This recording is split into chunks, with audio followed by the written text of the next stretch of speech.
नमस्कार, मैं हूं शुभम मिश्रा और आप देख रहे हैं अपना बिहार। चलिए करते हैं बुलेटिन की शुरुआत बड़ी खबर से। बड़ी खबर सियासी गलियारों से आ रही है, जहां आरपीएन सिंह का कांग्रेस से इस्तीफा की खबर है।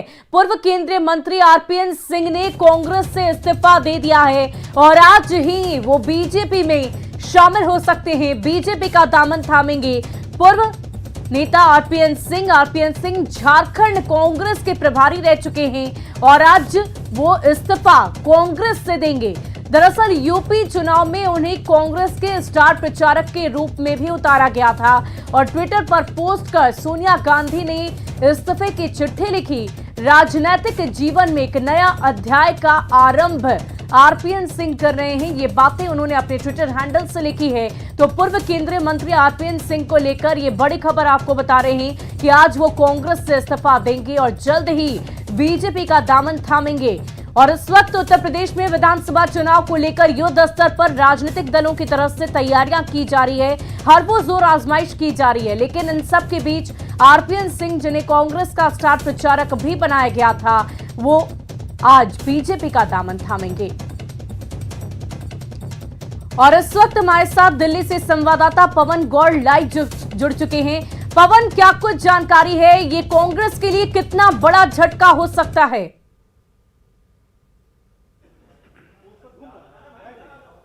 देखिए, एक तो पहले से ही कांग्रेस के पास अब बहुत कम नेता उत्तर प्रदेश के अंदर बचे हुए हैं। जो पुराने नेता हैं लगभग सभी उत्तर प्रदेश बीजेपी जो है वो छोड़कर, कांग्रेस जो है वो छोड़कर चले गए हैं। लगातार लोग, चाहे जतिन प्रसाद की बात हो, आदित्य सिंह की बात हो और अब आरपीएन सिंह, ये अब बीजेपी का दामन थामने की ओर बढ़ चुके हैं, क्योंकि ये घोषणा कर चुके हैं कि अपना जो इस्तीफा है वो कांग्रेस प्रेसिडेंट को भेज चुके हैं। और उसके बाद उन्होंने ट्वीट किया कि जब पूरा राष्ट्र गणतंत्र दिवस उत्सव मना रहा है, मैं अपना राजनीतिक जीवन में नया अध्याय आरंभ कर रहा हूं। तो बिल्कुल संदेश एकदम साफ है और बीजेपी की तरफ से भी 2:30 बजे का एक ज्वाइनिंग मैसेज आ गया है कि वो एक एमिनेंट पर्सनालिटी 2:30 बजे ज्वाइन करने वाले हैं। और ये एमिनेंट पर्सनालिटी कोई और नहीं, आरपीएन सिंह हैं। और ये कांग्रेस के लिए एक बहुत बड़ा झटका है। ये सिर्फ उत्तर प्रदेश विधानसभा चुनाव के लिहाज से नहीं, क्योंकि आरपीएन सिंह जो है वो झारखंड के प्रभारी भी हैं कांग्रेस के, और उनका जब वो प्रभार था तो झारखंड में कांग्रेस ने अच्छा प्रदर्शन किया और आज सरकार में शामिल भी है। तो ऐसे में ये सिर्फ एक राज्य का मामला नहीं, 2 राज्यों का मामला बन जाता है कांग्रेस के लिए। चाहे वो उत्तर प्रदेश की बात हो और झारखंड की बात हो, दोनों जगह कांग्रेस को एक बड़ा झटका लगा है। पवन, लेकिन स्टार प्रचारक के तौर पर भी इन्हें कांग्रेस की तरफ से उतारा जा रहा था उत्तर प्रदेश में। ऐसे में अब इनकी जगह किसे स्टार प्रचारक के तौर पर उतारा जाएगा? और खासकर एक बेहद ही अहम जिम्मेदारी होती है स्टार प्रचारक की।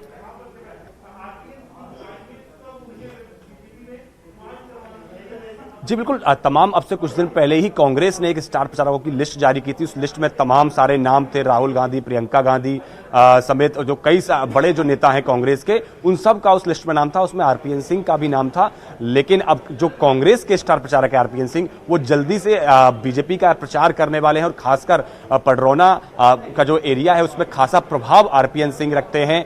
वहां से लगातार कई बार विधायक रहे, लोकसभा सांसद रहे, केंद्र में राज्य मंत्री के पद पर भी रहे।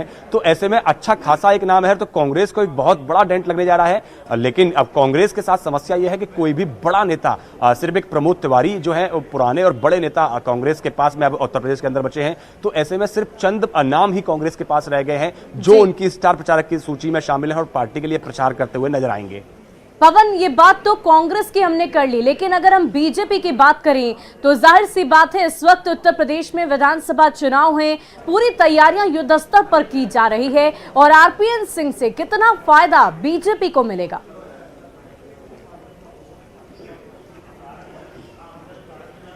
देखिए, क्योंकि आरपीएन सिंह जो है वो ओबीसी वर्ग से आते हैं, तो ऐसे में बीजेपी का जो बहुत बड़ा फोकस है, आप लगातार बीजेपी की लिस्ट जो जारी हो रही है उन पर देख लीजिए, चुनाव कैंपेन जो है उन पर लगातार पिछड़ों की बात हो रही है, ओबीसी वर्ग की बात हो रही है। तो ऐसे में बीजेपी का जो खासा फोकस है वो पिछड़ा वर्ग पर है, उनको अपने साथ में लाने पर फोकस है। तो आरपीएन सिंह उसमें एक बड़ा नाम साबित हो सकते हैं, क्योंकि वो पडरौना का जो इलाका है, पडरौना के राजा भी कहे जाते हैं। उनके पिता भी पूर्व केंद्रीय मंत्री रहे इंदिरा गांधी की सरकार में।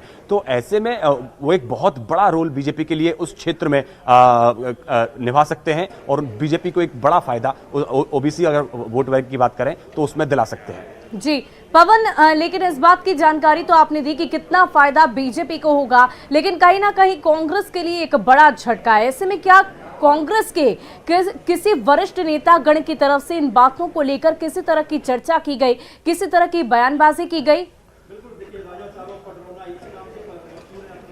पवन, इस वक्त आप हमारे साथ बने रहिए, लेकिन हमारे झारखंड संपादक संतोष कुमार इस वक्त हमारे साथ जुड़ गए हैं। संतोष जी, झारखंड में क्या हलचल आरपीएन सिंह के इस्तीफे को लेकर है? क्योंकि जेएमएम से गठबंधन कराने से लेकर कांग्रेस में टिकट बंटवारे और सरकार में कांग्रेस की भूमिका तय करने की जिम्मेदारी उनके ही हाथों में थी, और जाहिर सी बात है ये झारखंड के लिए भी एक बड़ा झटका है। देखिए, झारखंड के लिए बड़ा झटका तो है ही, लेकिन पूरे कांग्रेस पार्टी के लिए एक बड़ा झटका है, क्योंकि राहुल गांधी के खेमे के बताए जाते थे, ये यंग ब्रिगेड माने जाते थे कांग्रेस पार्टी के अंदर। और ऐसे में ये आरपीएन सिंह का अचानक चला जाना, क्योंकि चर्चाएं तो बहुत दिनों से चल रही थी। कुछ दिन पहले भी हमने जब आरपीएन सिंह से इस बारे में चर्चा की थी तो वो उस वक्त हॉस्पिटल में थे, लेकिन उस वक्त उन्होंने ये कहा था कि नहीं, ऐसी कोई चर्चा नहीं है। आज भी जब हमने सुबह उनसे बात करने की कोशिश की तो इस दरमियान भी उन्होंने चुप्पी साधी रखी, लेकिन अभी उन्होंने खुद ही अब जब जानकारी साझा किया है तो ऐसे में अब झारखंड पर इसका प्रभाव बहुत अधिक पड़ने वाला है, क्योंकि पूरे जो झारखंड पार्टी में अभी जितने भी एमएलए, जितने भी मिनिस्टर हैं, एक एक एमएलए को टिकट उन्होंने ही सेलेक्ट करके किया था, और उनकी जो सहभागिता रहती थी यहाँ झारखंड में वो बहुत अधिक रहती थी। ऐसे में अब देखना होगा कि कांग्रेस पार्टी अपने इस बड़े टूट के बाद, क्योंकि प्रभारी के खुद चले जाने के बाद अपनी पार्टी को कैसे संभालती है पार्टी, ये बहुत बड़ा देखना होगा। और दूसरा अब ये देखना होगा, क्योंकि वो जिस समुदाय से आते हैं वो यहाँ पर कांग्रेस पार्टी के अंदर भी वो देखना पड़ेगा, with in the Congress party कौन कौन लोग उनके साथ रहते हैं। क्या कांग्रेस पार्टी के अंदर झारखंड में कोई ऐसी हलचल उसके बाद नहीं हो पाती है या फिर होती है, ये देखने वाला होगा। लेकिन कुल मिलाकर आरपीएन सिंह का जाना अभी यहाँ पर राजनीतिक काफी गर्मा गई है। अब देखना होगा कि जी, लेकिन इस बात की भी जानकारी लेनी थी कि क्या आज बीजेपी का दामन थामने की तैयारी आरपीएन सिंह की तरफ से की जा रही है, और कब तक वो बीजेपी का दामन थामेंगे? जो हमारे को सूत्र बता रहे हैं कि 2:30 बजे के आसपास वो बीजेपी में शामिल हो सकते हैं। आज ही की बात की जा रही थी। 2:30 बजे बीजेपी हेडक्वार्टर दिल्ली में एक प्रेस कॉन्फ्रेंस को भी आमंत्रित किया गया है, और मुझे पूरी जो जानकारी मिल रही है उस जानकारी के मुताबिक 2:30 बजे वो बीजेपी में शामिल हो सकते हैं। और कुल मिलाकर अब इसका असर देखना पड़ेगा कि झारखंड की राजनीति पर क्या असर पड़ेगी, क्योंकि यूपीए की यहाँ पर सरकार है और इस सरकार को बनाने में आरपीएन की भूमिका बहुत बड़ी रही थी। और ये भूमिका अब कौन निभाएगा, कांग्रेस पार्टी की तरफ से समझें।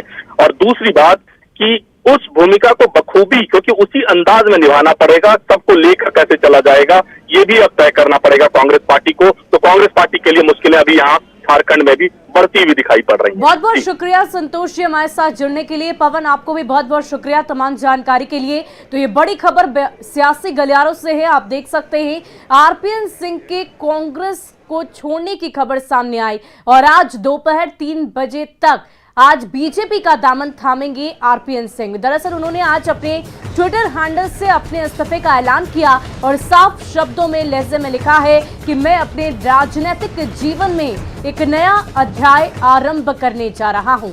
जय हिंद।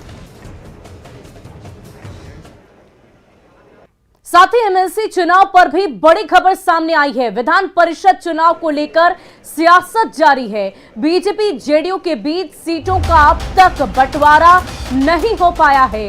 बीजेपी प्रदेश अध्यक्ष डॉक्टर संजय जायसवाल का बयान सामने आया। जेडीयू से सद्भावपूर्ण वातावरण में बातचीत चल रही है। प्रदेश प्रभारी भूपेंद्र यादव पटना पहुंचकर सीटों की घोषणा करेंगे। जल्द ही विधान परिषद की सीटों का गतिरोध खत्म हो जाएगा। ये बातें कही हैं डॉक्टर संजय जायसवाल ने। उन्होंने साफ तौर पर कहा है कि जल्द ही बीजेपी जेडीयू के बीच जो बातचीत हो रही है उसका क्या कुछ परिणाम होगा ये सबके सामने होगा। भूपेंद्र यादव पटना पहुंच गए हैं और उनसे बातचीत के बाद विधान परिषद में कौन कौन सी सीटें किसे किसे दी जाएगी इन बातों का ऐलान कर दिया जाएगा। माननीय भूपेंद्र यादव जी पटना आएंगे और एनडीए के गठबंधन की माननीय मुख्यमंत्री जी से बात करके और घोषणा करेंगे। आपका कोई गठबंधन नहीं हुआ, जदयू जो है अपनी देखिए, हर प्रदेश अपनी एक इकाई है और हर प्रदेश में खुद तय होता है कि किन दलों के साथ गठबंधन करना है, किन दलों के साथ गठबंधन नहीं करना है। यह उस प्रदेश की इकाई और राष्ट्रीय नेतृत्व का अधिकार है। हर दल से हर प्रदेश में गठबंधन हो, ना पहले कभी ऐसा हुआ है, ना भविष्य में कभी ऐसा होगा। जहाँ जैसी ज़रूरत होती है और वहाँ के प्रदेश नेतृत्व को जैसी आवश्यकता महसूस होती है, गठबंधन उस हिसाब से होता है। वहीं राजधानी पटना और आरा के बाद अब नालंदा में भी छात्रों ने बवाल करना शुरू कर दिया है। परीक्षाओं में धांधली का आरोप लगाते हुए छात्र रेलवे ट्रैक जाम कर रहे हैं। इससे ट्रेनों की आवाजाही पूरी तरह ठप हो गई। उधर हंगामे को देखते हुए भारी संख्या में पुलिस बल को बुलाया गया। पुलिस ने आंदोलन कर रहे छात्रों को वहां से हटाया। छात्रों ने रेलवे ट्रैक पर लोहे की बड़ी बड़ी पटरियां रखकर ट्रैक को जाम कर दिया था। पुलिस ने छात्रों को हटाने के बाद ट्रैक से पटरियों को हटाया और रेल परिचालन को सामान्य किया।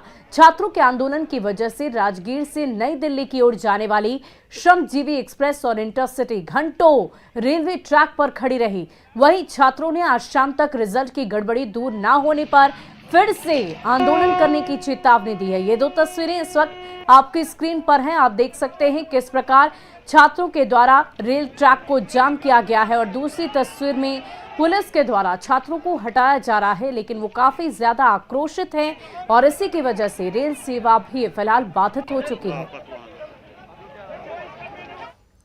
उधर नवादा में भी छात्रों का गुस्सा देखने को मिला। सिरदला के फूल बागान चौक पर छात्रों ने आगजनी कर सड़क जाम कर दिया।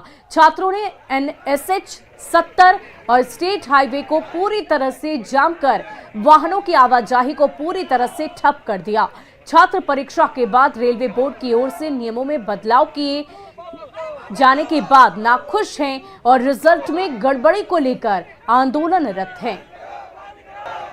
जब धरना दिया तो 2021 में एग्जाम लिया गया, 2022 में ये 4 साल में लोगों को, स्टूडेंट को जो लाइफ बर्बाद कर रहा है, 4 साल में एक रेलवे बोर्ड का एग्जाम ले रहा है, वो हम लोग को क्या है। आज इसमें भी रिजल्ट सही नहीं दिया, बोल रहा है स्टूडेंट को 5 गुना रिजल्ट दिया। एक ही स्टूडेंट को 5 में क्या 5 जगह जाएगा?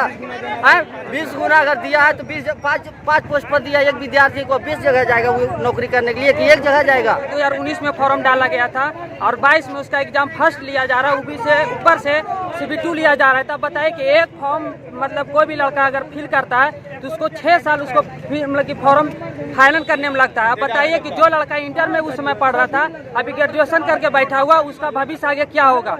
कोई भी लड़का आशा लगा करके तैयारी करता है कि हम रेलवे की तैयारी कर रहे हैं, उसका एग्जाम कम से कम तो 1 साल के अंदर होना चाहिए। उसका CB2 अगर लेना था तो नोटिफिकेशन में आप जारी क्यों नहीं किए थे? फॉर्म फिल्म हुआ था 2019 में, तो उस टाइम बताया गया था कि एक ही CBT होगा, सेकेंड नहीं होगा। लेकिन अभी जो 1 महीना सिर्फ शेष बचा है, अभी एग्जाम 23 फरवरी से स्टार्ट हो जाएगा ग्रुप डी का।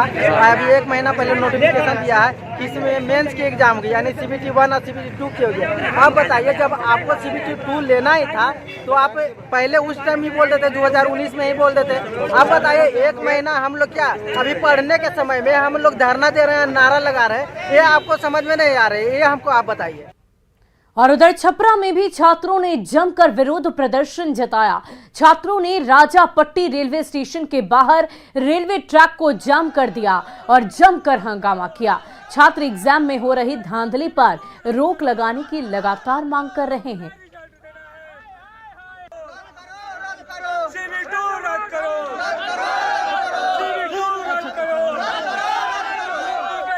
तो आप तस्वीरें देख सकते हैं किस प्रकार छपरा के राजापट्टी में छात्रों के द्वारा विरोध प्रदर्शन जताया जा रहा है। ये तस्वीरें आप देख सकते हैं। परीक्षा में धांधली पर ये छात्र काफी ज्यादा आक्रोशित हैं, भड़के हुए हैं। जाहिर सी बात है, इनके भविष्य का सवाल है। लंबे वक्त से ये परीक्षा की तैयारी में लगे हुए थे और जब परीक्षा का परिणाम घोषित किया गया तो उसमें धांधली की बात सामने आई और इसी को लेकर छात्रों के द्वारा विरोध प्रदर्शन किया जा रहा है। और इस वक्त हमारे संवाददाता अनिल विशाल नवादा से हमारे साथ फोन लाइन पर जुड़ चुके हैं। अनिल, क्या कुछ जानकारी है, क्या तस्वीरें देखने को मिल रही है? क्या छात्रों की मांग को लेकर किसी तरह की प्रशासनिक बात सामने आई है? क्या प्रशासनिक अधिकारियों के द्वारा किसी बात को लेकर जो मांग इनकी तरफ से रखी जा रही है उस पर किसी तरह क्या हस्तक्षेप किया गया? जी देखिए, अभी सबसे पहले तो आपको अपडेट कर दूं कि शुरुआत सुबह में आज सिरदल्ला को स्टूडेंट में जाम किया था और आज अभी तुरंत हजारों की संख्या जो छात्र जो है नवादा रेलवे स्टेशन पहुंचे हैं और जो धांधली जो उनके द्वारा जो बताया जा रहा है आरआरबी और एनटीपीसी के एग्जाम में जो 2 लेयर एग्जाम के जो एक शेड्यूल बढ़ाए गए हैं उसको लेकर वो छात्र आक्रोशित है। अभी फिलहाल नवादा स्टेशन पे हजारों की संख्या में छात्र यहाँ पहुंच गए और दोनों ट्रैक पे उनका कब्जा है। हालांकि आरपीएफ और रेल पुलिस की टीम यहाँ पे मौजूद है, मगर छात्र जो है मानने को तैयार नहीं है। उनका यह अभी आगे का यह शेड्यूल है कि आगे जो गया हावड़ा एक्सप्रेस और गया कामाख्या एक्सप्रेस ट्रेन जो आनी है उसका उन्हें रोकना है। तो कुल मिलाकर हम कहें तो यहाँ पे अभी छात्रों का एक बड़ा हुजूम जो है नवादा रेलवे स्टेशन पे पहुंच चुका है। हालांकि अभी कुछ ऐसी परिस्थिति नहीं बनी है जिससे माहौल को थोड़ा किया जाए, लेकिन रेल प्रशासन जो है पूरी तरह से सजग है और यहाँ पे स्थानीय प्रशासन को भी सूचना दे दी गई है। तो कुछ दंडाधिकारी की यहाँ पे आने की बात कही जा रही है। फिलहाल अभी माहौल शांतिपूर्ण है और छात्र शांतिपूर्ण माहौल में अभी अपना विरोध दर्ज करा रहे हैं। जी, लेकिन सवाल तो ये भी है कि क्या इस तरह से विरोध प्रदर्शन कर रेल परिचालन को बाधित करके उनकी समस्याओं का समाधान हो पाएगा? जी बिल्कुल, रेलवे अधिकारियों का भी कहना है, जब उनसे बात हुई तो उनका ये कहना है कि वैसे लोगों को चिन्हित करने का भी काम किया जा रहा है। उनका मांग जायज है, मगर इस तरह से व्यवधान डाल के मांग जो है वो कहीं से जायज नहीं है। तो आगे आने वाले समय में रेल प्रशासन उन पर कार्रवाई भी कर सकती है और पहले भी इस तरह की कार्रवाई की जा चुकी है। जी बहुत बहुत शुक्रिया हमारे साथ जुड़ने के लिए अनिल, तमाम जानकारी के लिए। तो तस्वीरें आप एसएच 70 की देख रहे हैं जहां रेल ट्रैक को पूरी तरह से जाम छात्रों के द्वारा किया गया है। विरोध प्रदर्शन जताया जा रहा है, अपनी मांगों को लेकर वो काफी ज्यादा आक्रोशित नजर आ रहे हैं। और अब आपको दिखाते हैं एक ऐसा वायरल वीडियो जिसे देखकर आप दंग रह जाएंगे। ये वीडियो बेगूसराय में पीपी के मालिक प्रमोद कुमार पोद्दार की है, जिनसे कुछ दिन पहले अपराधियों ने 15 लाख रुपए की रंगदारी की मांग की थी। और अब पटना के बाकरगंज लूटकांड के बाद प्रमोद पोद्दार ने वीडियो जारी करते हुए सभी ज्वेलर्स से हथियार रखने की अपील की है। टाइट रखिए, नहीं तो आने वाले दिन में सबको लूटेगा। जब पटना लूट गया, बाकरगंज जब लूट गया, तो हम और आप किस गली के मूली हैं? सबसे पहली बात, एक एक ठोक कट्टा खरीदिए सभी दुकानदार, 2000 में मिलता है भैया, और दुकान में रखिए। प्रशासन में तो दिखाइए कि हम अपना सुरक्षा के लिए रखे हुए हैं, हम दुकान से बाहर नहीं ले जाते हैं। आवे तो आप भी टिप दीजिए, कोई चिंता नहीं, कोई डरना नहीं है। नहीं तो सब रुपया पैसा करोड़ रुपया कमाइएगा, बाप दादा का सब जमा रखिएगा, सब उठा के ले जाएगा। ये देखिए कत्ता रखिए, लाड़ कत्ता दिखा लाओ कत्ता लाओ, देखिए कत्ता रखते हैं हम दुकान में। देखिए एक तो नहीं 2 कत्ता रखते हैं। देखिए एक कत्ता लग जाएगा, इससे काम खत्म, हाथ एक कट जाएगा, 2 खंडी हो जाएगा। और कत्ता ला दे, 5 को 6 कत्ता रखे हुए, हर स्टाफ को दिए हुए हैं। डरिएगा तो मरिएगा, मेरा सीधा सिद्धांत है। देखिए देखिए है ना कत्ता, 1 2 नहीं 4 कत्ता रखते हैं भैया। ये देखिए स्प्रे है, क्या है, एक बार टिप देंगे ना 1 घंटा के लिए सब बेहोश हो जाएगा, जितना आएगा क्रिमिनल सब। थोड़ा व्यवस्था रखिए, और आप लोगों से आग्रह है, प्रशासन पर उतना ही भरोसा कीजिए जितना भरोसा करने लायक हो। आप अपने सामर्थ्यवान बनिएगा तो ज्यादा अच्छा रहेगा। क्रिमिनल भी देखेगा कि नहीं साहब इसके पास सारा व्यवस्था है, जाएंगे तो काट देगा। इसलिए भैया हमारा यही कहना है, मेरा अपना सिद्धांत है कि लड़ो, बिल्कुल लड़ो। देखिए अपराधी तो अपराधी होता है, वो तो हमसे आपसे ज्यादा डरपोक होता है। हम लोग डरते हैं सिर्फ एक कट्टा से, बस पिस्टल को गोली देखते हैं, बस हम लोग हो जाता है। क्यों भाई, हम भी रखेंगे ना, हम भी रखेंगे। जो बढ़िया माउथ खींचेगा, किनिएगा तो 25,000 मिल जाएगा, 20-25,000 में। कट्टा खरीदिएगा 3,000 में मिल जाएगा। डरते कहाँ हैं? ये करोड़ रुपया कमा के कहाँ रखे हुए हैं? इतना बड़ा बड़ा व्यापार करते हैं, 50-50 किलो सोना रखते हैं, 25-25 करोड़ का कैपिटल रखते हैं, सरकार को लाखों लाख रुपया टैक्स देते हैं, वो कट्टा नहीं खरीद सकते हैं? रोइएगा, करिएगा, अरे मर जाएंगे तब करेगा, मार देंगे। नीतीश बाबू से क्या होगा? ये पुलिस प्रशासन क्या करेगा? 2000 आदमी पर एगो पुलिस है, पुलिस क्या करेगा? आपको बाद में आएगा, खोजबीन करेगा, चोर पकड़ेगा, माल पकड़ेगा, बाद में करेगा। पहले तो आपके यहाँ उठा के ले गया हैं? आप लोग इस बात को समझिए भाइयों, मैं सच्चाई बता रहा हूं। खास के ज्वेलर्स लोग जगिए, नहीं जगिएगा घर में घुस के ले जाएगा। अब तो दुकान में आया ना भैया, घर में घुस के आपसे ले जाएगा। और गणतंत्र दिवस से पहले राष्ट्रपति पुलिस पदक का ऐलान किया गया है। इस बार बिहार के कुल 2 आईपीएस सहित 16 पुलिस कर्मियों को इस बार राष्ट्रपति पुलिस पदक से सम्मानित किया जाएगा। 2 आईपीएस अफसरों को विशिष्ट सेवा के लिए राष्ट्रपति पुलिस पदक से सम्मानित किया जाएगा। ये अफसर हैं सुशील मान सिंह खोपड़े, एडीजी ऑपरेशन, साथ ही साथ Sunil Kumar, ADG special branch. इसके अलावा 14 पुलिस कर्मियों को सराहनीय सेवा के लिए राष्ट्रपति पुलिस पदक से सम्मानित किया जाएगा। Lakshman Kumar Sinha, SI ADG rail Patna, Dinesh Kumar Mishra, SI Patna police, सराहनीय सेवा के लिए राष्ट्रपति पुलिस पदक से इन्हें पुरस्कृत किया जाएगा। ये तमाम नाम हैं जिसकी चर्चा हम कर रहे हैं। Shivkant Chaudhary, SI SCRB Patna, Brij Kumar Singh, driver हवलदार, एटीएस पटना। दरअसल इन सभी लोगों ने सराहनीय सेवा दी है और इसी को लेकर इन्हें राष्ट्रपति पुलिस पदक से नवाजा जाएगा। शाह मोहम्मद, ड्राइवर हवलदार कैमूर, राजेश कुमार हांसदा, हवलदार बक्सर पुलिस बल, राजेश अनिल कुमार श्रीवास्तव, हवलदार बीएसएपी 2 डेहरी रोहतास, जितेंद्र राम, हवलदार बीएसएपी 2 डेहरी रोहतास,